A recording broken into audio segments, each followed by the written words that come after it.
برو. رنگ آب رو فقط نگاه کن. یه سلام علیکی چیزی بگو. نه اومدیم مغازه های تافی جهت یه سری امتحانات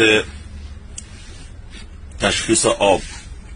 لیوان اونور آب لوله است، لیوان اینور آب تصفیه، لیوان اینور آب تصفیه. اینم دستگاه آنالیز که اینم بفهمید چه دستگاه آشغالی میخورید به اسم آب شرب.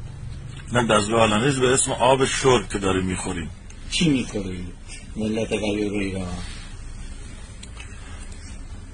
این آب فاضلاب شد. خب صبر کن حالا بقیهش مونده، هیچ عجله نکن.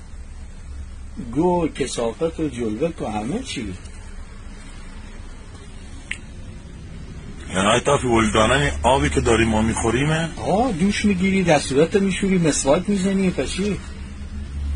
خدای خدا به داد ما حساسیت پوستی میگیری قارچ